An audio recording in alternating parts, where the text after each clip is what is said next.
એટલે તમે પોલીસને ભરણ આપો છો એવું?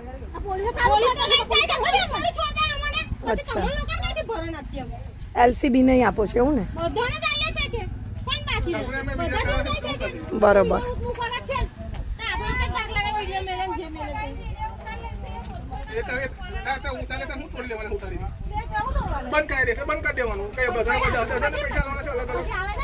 તમે ઉતારો એ ચાલે, અમે તો કશું કર્યું નહીં. અમે કશું કર્યું નહીં, તમે અમને ગારો દો છો. તમે તો ગારો અમને કેમ દો છો? અમને કેમ ગારો દીધી? અમે આયા તમારી પાસે, અમે આયા માગ્યા, મેં માગ્યા, મેં માગ્યા, મેં માગ્યા, અમારામાંથી કોઈએ માગ્યા?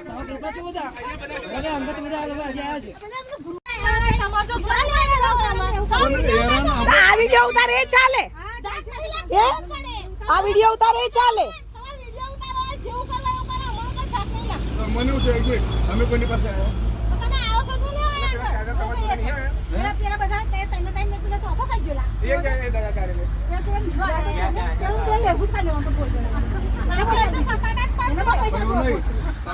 એવું નહીં, એ આવ્યો તો ને તમારે ત્યાં, તો તમે મારવો તો ને, કેમ તમે અહીંયા આવ્યા? જેને કર્યું એને તો કહેતા નહીં, જેને નહીં કર્યું એને કહેવાનો હું મતલબ? તો એ તમારી ભૂલ કહેવાય ને, અમારે ના કહેવાય.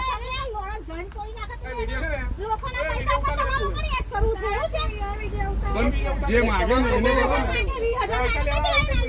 જે કરે ને એને કરો ને. અમે કે ના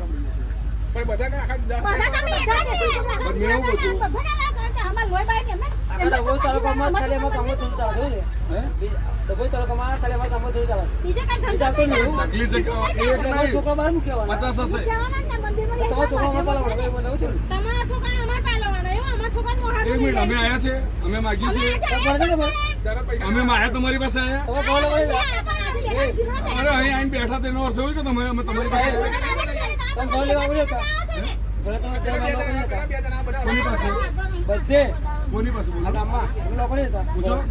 જાઓ ગામમાં પૂછો, ગામમાં જઈને વાત કરો.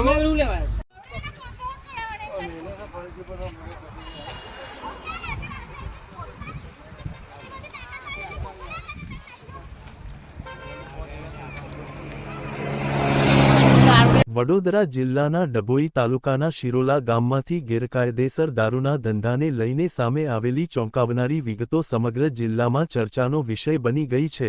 સ્થાનિક સ્તરે મળતી માહિતી અને વાયરલ થયેલા વિડીયો આધારે આ મુદ્દો માત્ર એક ગામ સુધી મર્યાદિત નથી, પરંતુ કાયદો અને વ્યવસ્થાની સ્થિતિ પર ગંભીર સવાલો ઊભા કરે છે.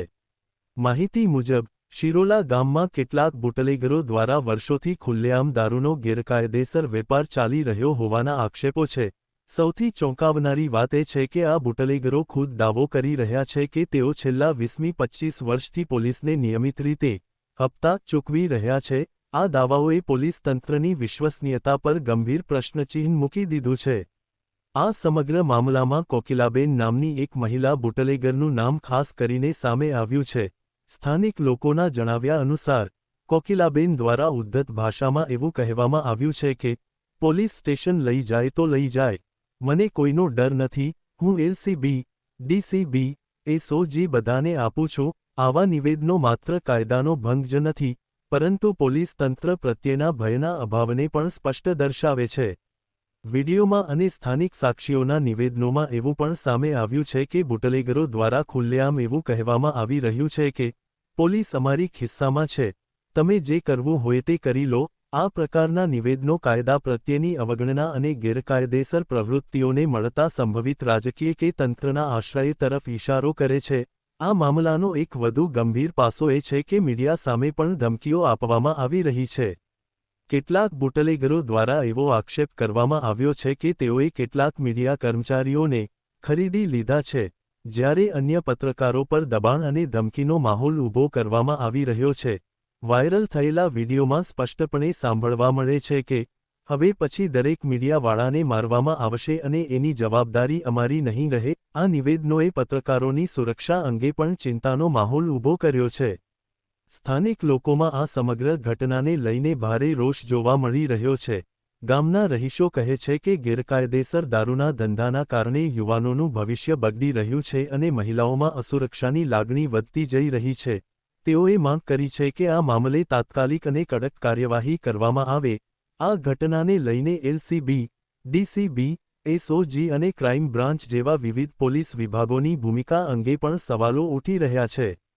શું ખરેખર કેટલાક પોલીસ અધિકારીઓ આ ગેરકાયદેસર ધંધાને પ્રોત્સાહન આપી રહ્યા છે કે પછી આ માત્ર બુટલેગરો દ્વારા કરવામાં આવતા ખોટા દાવા છે? આ સવાલોના જવાબ માટે નિષ્પક્ષ અને ઊંડાણપૂર્વકની તપાસ જરૂરી બની ગઈ છે। સામાજિક કાર્યકરો અને સ્થાનિક આગેવાનો દ્વારા પણ આ મામલે ઉચ્ચ સ્તરની તપાસની માંગ ઉઠાવવામાં આવી રહી છે।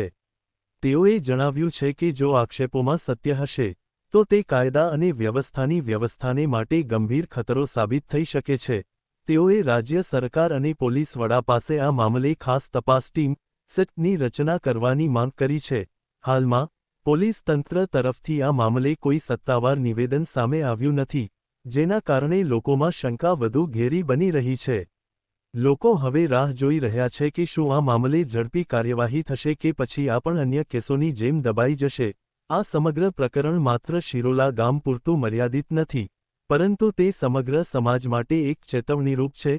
ગેરકાયદેસર પ્રવૃત્તિઓ સામે કડક વલણ અને પારદર્શક તપાસ જ લોકોનો વિશ્વાસ પુનઃસ્થાપિત કરી શકે છે। આગામી અહેવાલોમાં વધુ પુરાવા, વિડિયો ક્લિપ્સ અને સંબંધિત વ્યક્તિઓના નિવેદનો સાથે આ મામલાની વધુ ઊંડાણપૂર્વક તપાસ કરવામાં આવશે, જેથી હકીકત લોકો સુધી સ્પષ્ટ રીતે પહોંચી શકે।